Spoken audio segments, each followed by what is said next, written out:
बिस्मिल्लाहिर्रहमानिर्रहीम। अस्सलामु अलैकुम। ख़ास बात असाइलम के बारे में जो कल से ताज़ा तरीन सूरत हाल है, क्योंकि मसला ये है कि जो उन्होंने प्रेस रिलीज़ की वो प्रेस रिलीज़ अब भी जो है उनकी साइट पर, उनकी वो सफ़ा इलेक्ट्रॉनिक पेज पर मौजूद है।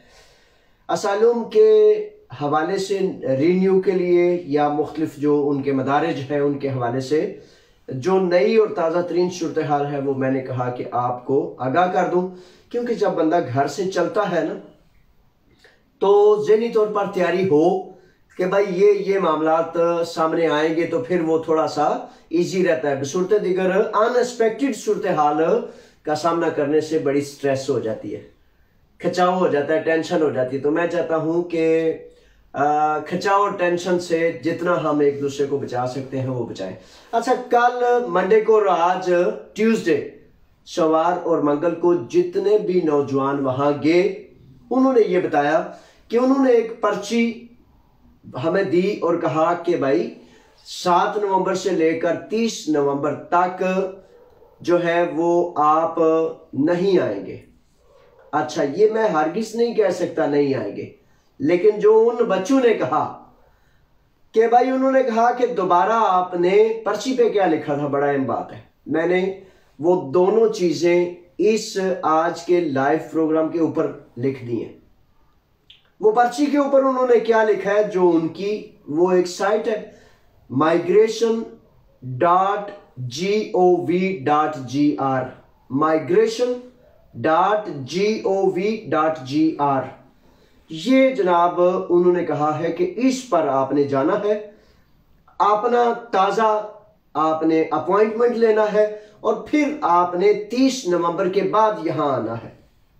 अब ये उन अफराद को कहा गया जो अफराद जो है वो कल के, आज के और जाकर अपनी रिन्यूअल के हवाले से जो हकीकतन इसी पर से उन्होंने टाइम लिया था। गलतफहमी और इबहाम यहां पैदा हो गया कि असाइलम सर्विस ने कहा कि आप जिनके टाइम तय हैं वो आएंगे प्रोग्राम के तहत, तो उनको चाहिए था कि वो उस जो शेड्यूल है उनमें उन बच्चों के, नौजवान मर्दों जन के टाइम शेड्यूल पे लिख देते कि भाई ये कैंसिल कर दिए गए हैं या आपने 30 नवंबर तक नहीं आना। आज भी अगर आप उस पोर्टल पर जाएंगे, उसको खोलेंगे, तो अंदर से अगर आपका टाइम निकल आता है तो आप कहेंगे कि मैंने तो जाना है, और फिर आप जाएंगे वहां जाकर। असाइलम सर्विस का तहकी की बात कर रहा हूं कि वहां जाकर फिर दोबारा वो आपको एक पर्ची देंगे जिस पर्ची पर लिखा होगा कि migration.gov.gr, यानी कि आप इस पे जाएं और नया टाइम अपॉइंटमेंट फिक्स करें। अच्छा, ये दो चीजें हैं जिनके पास असाइलम है, प्राइम मेहरबानी वो नोट कर ले। आज मैंने इस पर कुछ नहीं लिखा, सिर्फ ये दो लिंक्स लिखे हैं। इस जिसके पास पॉलिटिकल असाइलम है वो समझ ले कि ये दो लिंक बड़े लाजिम है। ताजा तरीन प्रेस रिलीज के लिए माइग्रेशन ग्रीस इन्फो, ताजा तरीन जो उनके खबर होती है, प्रेस रिलीज होती है, उसके लिए माइग्रेशन ग्रीस इन्फो, ये एक उनका एक वेब पेज है जिस पर ताज़ा तरीन सूरत हाल से वो आगाह करते हैं। और अक्सर बेशतर अगर टाइम हो तो तमाम जुबानों में होता है, सूरत दीगर सिर्फ ग्रीक जुबान में वो करते हैं। अच्छा, अगर तो सिर्फ ग्रीक में हो तो फिर मुश्किल थोड़ी सी आ जाती है। अगर सिर्फ इंग्लिश में, अगर उर्दू में भी हो, वो सारी जुबानों में जब करते हैं 5-6 जुबानों में, तो उनमें उर्दू भी होती है, तो फिर आपको उधर से पढ़ के ताज़ा तरीन सूरत हाल से आगाह होकर एक दूसरे तक बात पहुंचानी चाहिए। और फिर जो इस वेबसाइट को, जिसमें राब्देवू, जिसे अपॉइंटमेंट कहते हैं, जिसे टाइम का फिक्स करना कहते हैं, तय करना कहते हैं, उसके हवाले से migration.gov.gr, ये वो पोर्टल है जिसकी वो पर्ची दे रहे हैं कि ये लें और ये लेकर आप जाएं। अभी भी उनकी वो साइट पे ना, आज फिर मैंने देखा, मैंने कहा कि ये क्या कोई इबहाम है, क्या कोई गलती है, क्या ऐसा मामला है जिसकी वजह से वो कर रहे हैं कि जो नौजवान वहाँ रिन्यूअल के लिए गए तो उनको कहा गया जनाब आप migration.gov.gr पे जाएं और जाकर अपना टाइम लें और टाइम लेके फिर दोबारा आए। तो यहां उन्होंने लिखा हुआ है कि जिनके टाइम तयशुदा हैं वो आए और सिर्फ वो आए। ठीक है, ये अब ग्रीक की जो इन्होंने एक दी हुई है उसको मैं पढ़ता हूं। प्रेस रिलीज जो उन्होंने दी है वो मैं इसके ऊपर भी इस पे लगाई हुई है, आप भी पढ़ सकते हैं। Από το Σάββατο 7 Νοεμβρίου 2020 έως Δευτέρα 30 Νοεμβρίου 2020 ισχύουν τα νέα μέτρα COVID-19। ये लिखा है कि तमाम वो चीज़ें जो हैं 7 नवंबर से 30 नवंबर तक जो है वो COVID-19 के हवाले से जो लॉकडाउन है उसके हवाले से ये लिखा है। आगे लिखा है प्रोग्रामातिस्मेनी स्नेदेफ्सिस, जो तयशुदा इंटरव्यूज हैं के καταγραφές μέσω Skype θα γίνουν σύμφωνα με τον प्रोग्रामातिस्मोस और मुख्तलिफ इस तरह के हवाले से। तो इसमें ये समझा जाता है कि जितना भी प्रोग्राम के जरिए तयशुदा चीज़ें हैं उनके हवाले से, लेकिन कल का जो तजर्बा हुआ है इन्हें वाज़े करना चाहिए था, जो कि अभी तक वाज़े नहीं, लेकिन प्रैक्टिकल से ये वाज़े हुआ है कि भाई जिनकी अपील्स थी, प्रोस्फिगी का लफ्ज़ इस्तेमाल किया गया है, वो बगैर किसी टाइम के जा सकते हैं, क्योंकि उसकी अपील के सिर्फ 30 दिन होते हैं और 30 दिन के अंदर उन्होंने कहा है कि अगर आपकी अपील का आपने दर्ज करनी है तो आप जा सकते हैं। ठीक है, उसमें फिर उन्होंने ये कहा है कि जिनके स्काइप के जरिए टाइम तय हुए हैं वो अफराद जो हैं वो कर सकेंगे। बहरहाल अभी भी इसमें बड़ी गुंजाइश है कि थोड़ा सा इबहम है, मुख्तलिफ मामलात हैं। तो आज मैं कोशिश करूंगा, उन्हें गुजारिश करें किसी तरह से रब्ता अगर हो सका। रब्ता भी बड़ा मुश्किल है क्योंकि लॉकडाउन है, लॉकडाउन की वजह से मुख्तलिफ मसाइल रुकावटें हैं। तो बहरहाल ऐसा है कि जो नौजवान आज गए हैं, जिसने जाना है, अच्छा मसला पता है क्या है, अब ना जाए तो दिल की धड़कन और ज्यादा तेज हो जाती है कि अब भाई पता नहीं क्या बनेगा, क्या होगा, क्या नहीं। तो अगर जो अफराद गए हैं कम अज कम उन्हें ये यकीन हो गया है, ये तसल्ली होगी है कि भाई हमारा उन्होंने टाइम तय किया हुआ था, हम आए हैं और हमें उन्होंने ये migration.gov.gr की जो उन्होंने दी है ये मेल दोबारा करनी है और दोबारा टाइम लेकर हमने जाना है। कम से कम एक तसल्ली हो गई। अगर ना जाते तो मुमकिन है दिल की धड़कन तेज होती है और वो कहते पता नहीं अब बनेगा क्या। ठीक है, कम से कम ये तसल्ली तो लेकर आए कि भाई दोबारा इस पर टाइम सेट करना है और फिर हमने जाना है। इसलिए बराए मेहरबानी ये आज की ताज़ा तरीन सूरत हाल बताता चलूं। और फिर सबसे अहम तरीन ये है कि ये जो है ना माइग्रेशन ग्रीस इन्फो, ये इनका पेज है।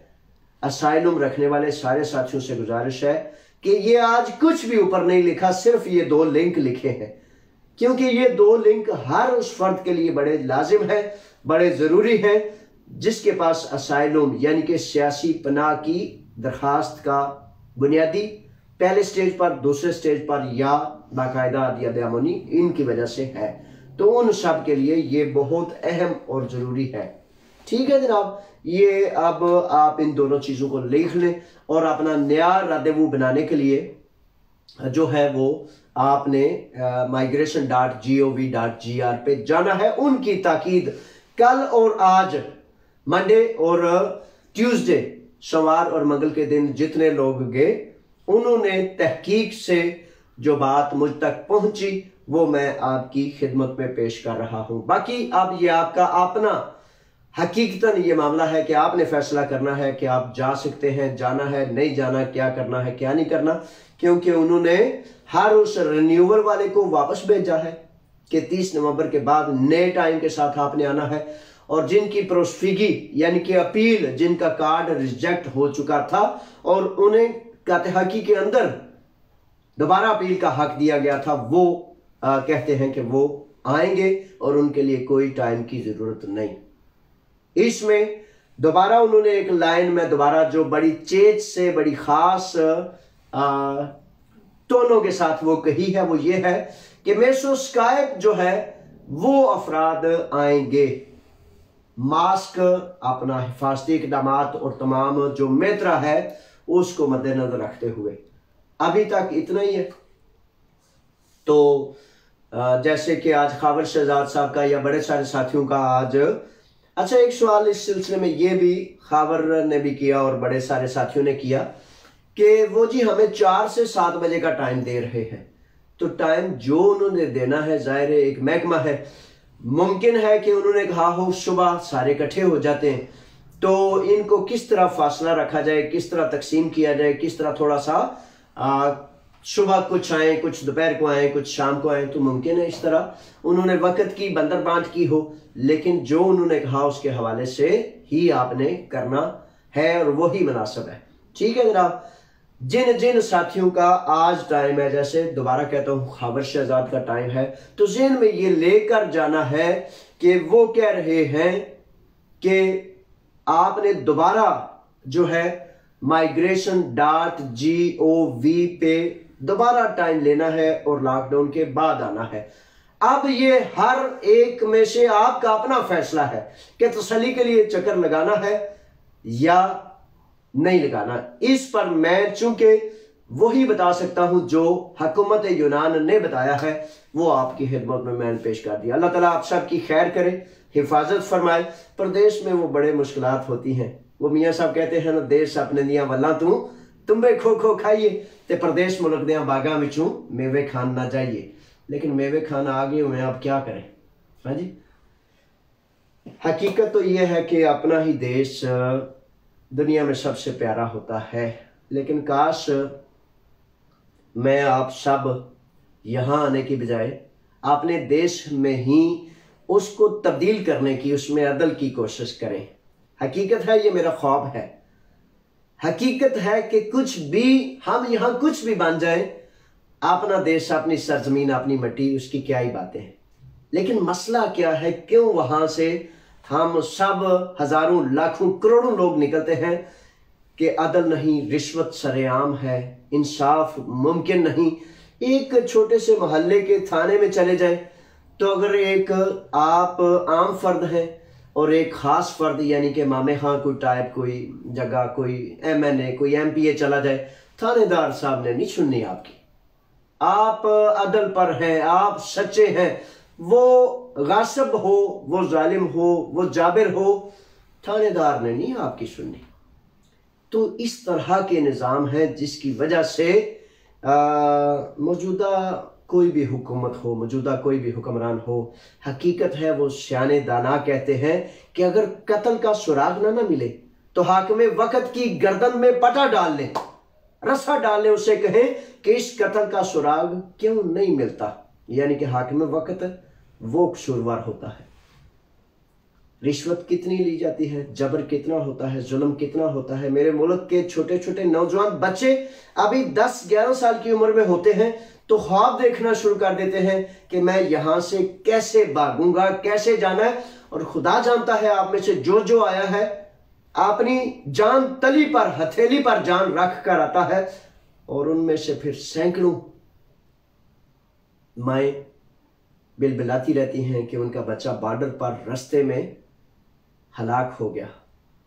ये कर्ब लेकर कौन है जो आता है? अगर मेरे अपने वतन में, मेरे वतन अजीज में वो निज़ाम कायम होता जिस निज़ाम के लिए हमने वो वतन हासिल किया था, तो मैं कम से कम यकीन करता हूं कि कोई फर्द बाहर ना आता, कम से कम इसके लिए ना आता कि मैं जाके वहां मजदूरी करूंगा। तो फिर अपने वतन में अदल सबसे बड़ी बात है, निज़ाम अदल का कायम होना।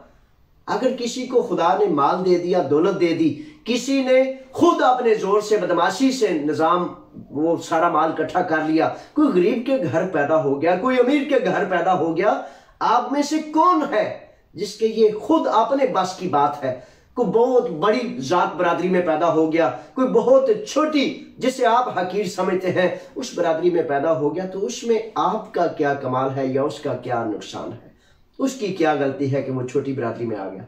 तो इसलिए मेरे नबियों के इमाम मोहम्मद मुस्तफ़ा सल्लल्लाहु अलैहि वसल्लम ने बहुत वाज़े और दो टोक बता दिया कि तुम में से बरतर वाला सिर्फ वो है जो ईमान में और तकवा में बरतर और आला है, जिसका तकवा अच्छा है, जिसके जो है किरदार अच्छा है, तो वो आला है। जात और बरादरियां इनमें ना पड़ा करें कभी भी जिंदगी में। ये तो सिर्फ और सिर्फ आपकी पहचान के हवाले से है कि 10 जावेद हैं, ये जावेद किस बरादरी से है, ये किस से है, ये। और अगर ईमान की पहचान करनी है तो फिर सिर्फ आपका तकवा और आपका किरदार, आपकी सच्चाई जो है वो कर दी गई। दुआ करता हूं कि मालिक मेरे वतन में, वतन अजीज में हकीकतन वो निज़ाम ला जिस निज़ाम के लिए लाखों जानें कुर्बान की गई, बदमाशों के लिए नहीं, अफसरशाही के लिए नहीं, अफसरों के लिए लिया था कि एक वो गोरी चमड़ी वाला दफा हो जाए और काली स्याह चमड़ी वाले, काले दिलों वाले आके जो है गासिब हो जाएं और बंदा बिलबिलाता रहे, रोता रहे, रिश्वत सरेआम चलती रहे और प्राइम मिनिस्टर तक ये कहते रहे कि मेरा कोई बास नहीं। भाई आपका कोई बास नहीं तो आप ये बताएं आप कर क्या रहे हैं फिर? अगर प्राइम मिनिस्टर हाकिमे वक्त का सबसे बड़ा जो इख्तियार वाला है वो रोता कुरलाता है, तो फिर किसका बास है? कौन आपको जकड़ के बांध के रखा? किसने? बोले, बताए, खुदा के वास्ते बताए। 22 करोड़ आवाम जो है उसको बताए, धोखा ना दे। ये ना समझे कि ये बड़ी मजे की सीट है, प्राइम मिनिस्टर बन के बैठा हुआ हूं, बस बैठा रहता हूं, मुझे तो अपनी मौज से, मस्ती से।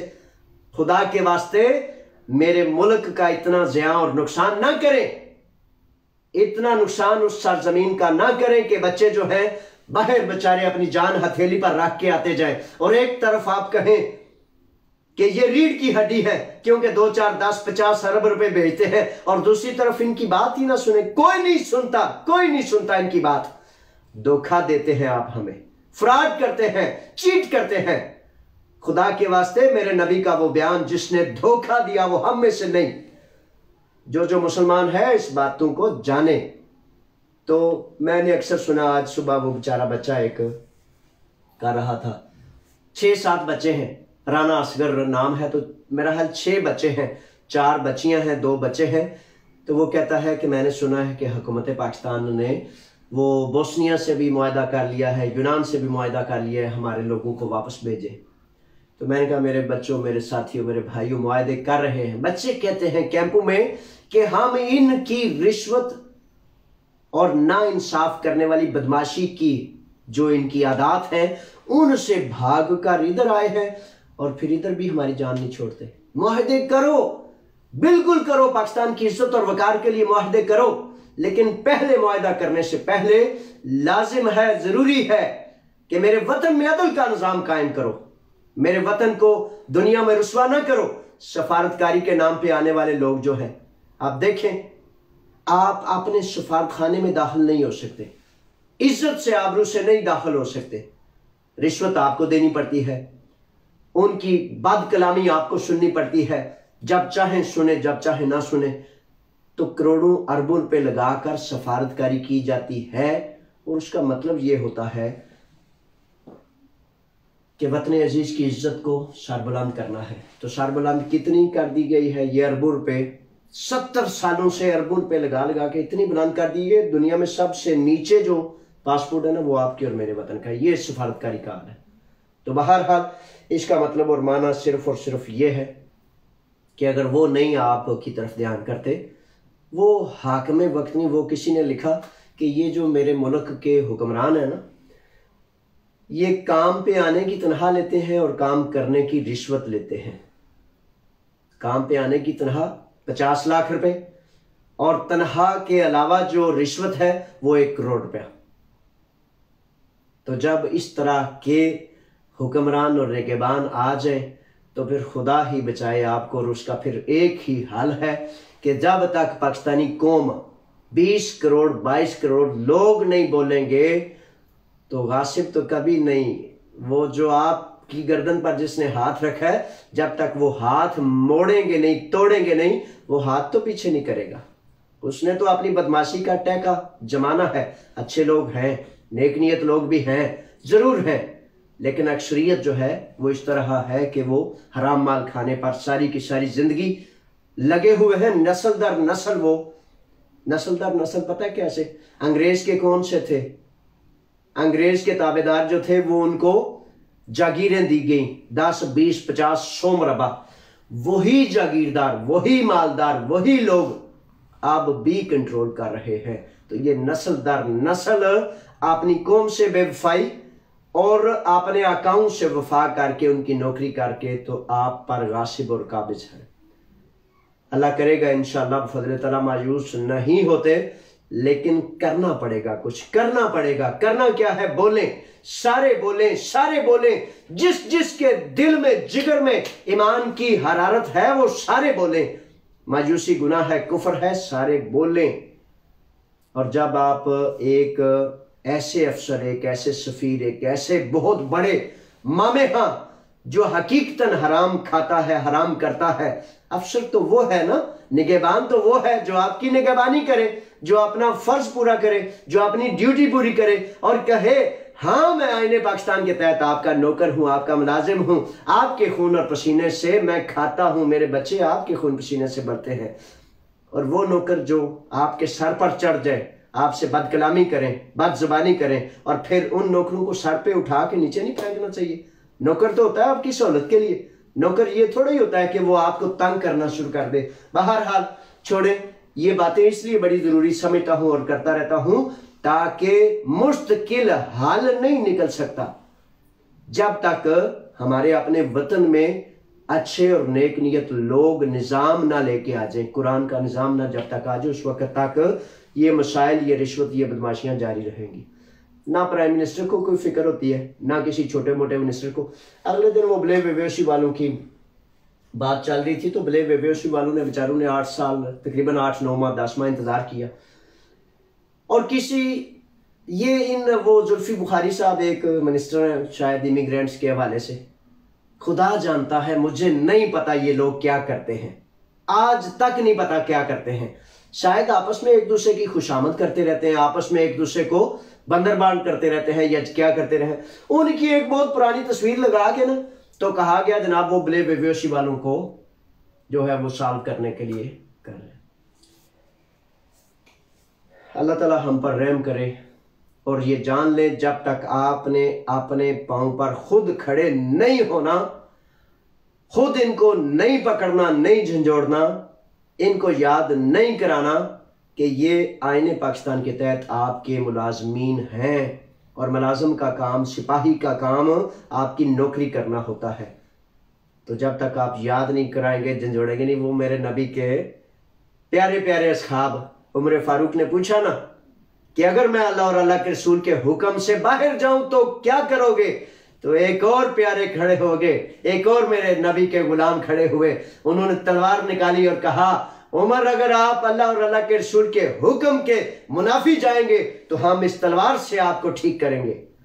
तो जो हाकिम है, वजीर आजम है, जो बादशाह वक्त है, अगर अल्लाह और अल्लाह के रसूल के हुक्म के साथ नहीं चलता तो आपका और मेरा ये हुज्जत है, ये बातें जो हैं ये हुज्जत हैं। तो फिर आपका और मेरा ये काम है कि हम उनके सामने खड़े होकर उन्हें खींच कर अल्लाह और अल्लाह के रसूल के हुक्म के करीब लाएं। अगर वो ना आए और आप ना उनको लाएं, आप उनकी रिश्वत में यही करते रहें, आपकी रालें टपती रहें, आप ये कहते रहें कि जी ये हाकिम वक्त है, अब मैं क्या कर सकता हूं, तो फिर आप ये जान लीजिए कि आप भी उसके कसूर में, आप भी उसके जुर्म में बराबर के शरीक हैं। ठीक है जी, अल्लाह रखा, अल्लाह के हवाले फी अमानिल्लाह। और साइलों के हवाले से फिर दोबारा बताता चलता हूँ कि साइलों में कल और परसों जो 2 दिन अफराद गए, कहते हकीक की बात कर रहा हूँ, बड़ी बेचैनी, बड़ी कैफियत ऐसी तारी है, जारी है। लेकिन इसमें करना क्या है कि एहतियात के लिए अगर जा सकते हैं तो चले जाएं। सूरत दीगर उन सब को वापस भेजा गया है 2 ताज़ा तरीन सूरत हाल के लिए। migration.gov ये वो है जिस पर आपने अपनी एप्लीकेशन, वो कहते हैं दोबारा करनी है, टाइम दोबारा मिलेगा तो लॉकडाउन के बाद आए। दूसरी ये है कि माइग्रेशन ग्रीस इन्फो, ये इनका पेज है जिस पेज पर आपको उनकी तरफ से ताज़ा तरीन की गई प्रेस रिलीज मिलेगी। ठीक है जनाब, आप तक के लिए इतना।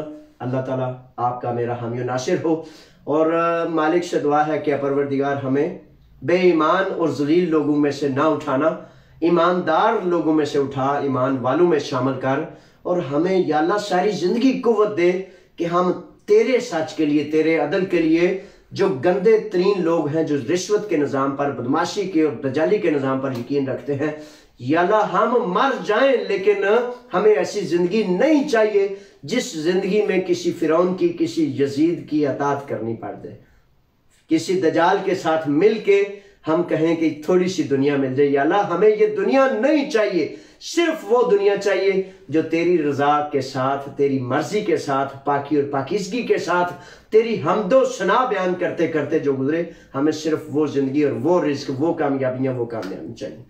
अल्लाह के हवाले करता हूँ। फ़ी अमान अल्लाह। अस्सलामु अलैकुम।